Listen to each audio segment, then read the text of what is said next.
നമസ്തേ പ്രിയമുള്ള പ്രേക്ഷകരെ, നാം ഇവിടെ ചർച്ച ചെയ്യുന്ന ജ്യോതിഷ വിഷയം നിങ്ങളുടെ ഇന്നാകുന്നു. നിങ്ങളുടെ ഇന്നിൽ നാം ചർച്ച ചെയ്യുന്നത് ഇന്ന് 1201 കുംഭമാസം 30 അതായത് 2026 മാർച്ച് മാസം 14 ശനിയാഴ്ചത്തെ ഇന്നത്തെ ശുഭാശുഭ ഫലങ്ങളാണ്.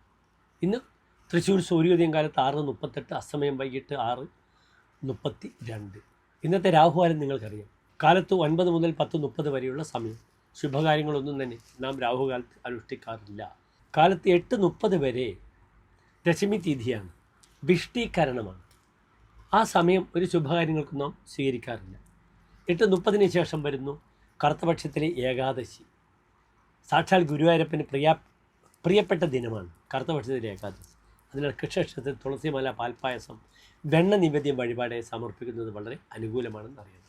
ഇന്നത്തെ നക്ഷത്രം ഉത്രാടം നക്ഷത്രമാകുന്നു. ഉത്രാടം നക്ഷത്രം നിങ്ങൾക്കറിയാം, ഉത്രത്രയത്തിൽപ്പെടുന്ന നക്ഷത്രമാണ്. എല്ലാ ശുഭകാര്യങ്ങൾക്കും ഉത്രത്രയ നക്ഷത്രങ്ങൾ നാം ഉപയോഗിക്കാറുണ്ട്. ഉത്രമത്തം ചിത്ര, ഉത്രാടം തിരുവോണം അവിട്ടം, ഉത്രട്ടാതി രേവതി അശ്വതി, ഈ 9 നക്ഷത്രങ്ങളാണ് നമ്മൾ എന്ത് നക്ഷത്രത്തിൽപ്പെടുക? ഉത്രത്രയം എന്ന നക്ഷത്രത്തിൽപ്പെടുക. അതിൽ ഉത്ര നക്ഷത്രവും ചിത്ര നക്ഷത്രവും വാങ്ങാനും കൊടുക്കാനും പറ്റാത്ത നക്ഷത്രമാണ്.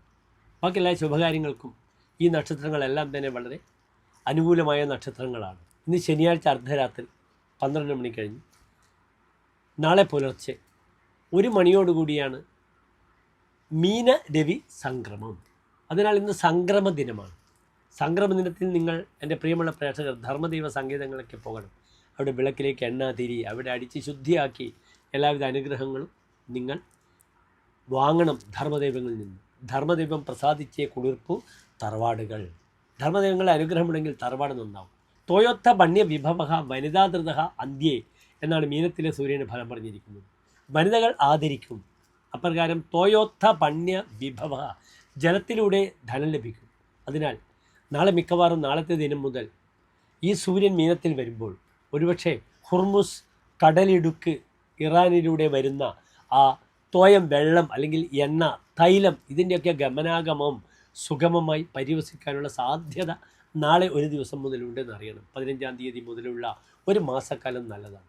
ഒരുപക്ഷെ പ്രഭാവം, ഒരു വ്യക്തിക്ക് തൻ്റെ പ്രഭാവം അടിച്ചേൽപ്പിക്കാം, മധ്യസ്ഥത ഒക്കെ വഹിക്കുവാനുള്ള സമയമൊക്കെ നാളത്തെ ദിനം മുതൽ പ്രദാനം ചെയ്യപ്പെടുന്നതാണ്. ഇന്ന് വളരെ അനുകൂലമായി കാര്യങ്ങൾ നീക്കുവാനുള്ളൊരു സമയം കാലത്ത് 10:40 മുതൽ 11:40 വരെയുള്ള സമയമാകുന്നു. അത് ഇടവൻ രാശിയാണ്. ഇന്ന് നിർബന്ധമായും ധർമ്മദൈവ സങ്കേതങ്ങൾ എൻ്റെ പ്രിയമുള്ള പ്രേക്ഷകർ പോകണം. അവിടെ വഴിപാടുകളൊക്കെ തന്നെ ചെയ്യുക. സാക്ഷാൽ ആദിത്യൻ്റെ മീനത്തിലേക്കുള്ള വരവ് വളരെ നല്ലതാണ്. അത് കഴിഞ്ഞ് 1 മാസം കഴിഞ്ഞാൽ സൂര്യൻ ഉച്ചസ്ഥനായി മേടൻ രാശിയിലേക്ക് പ്രവേശിക്കും. എല്ലാ പ്രിയപ്പെട്ട പ്രേക്ഷകർക്കും നന്മകൾ നിറഞ്ഞ ഒരു നല്ല ദിനത്തെ, ഇന്നത്തെ ദിനത്തെ പ്രാർത്ഥിക്കുന്നു. നന്ദി, നമസ്തേ.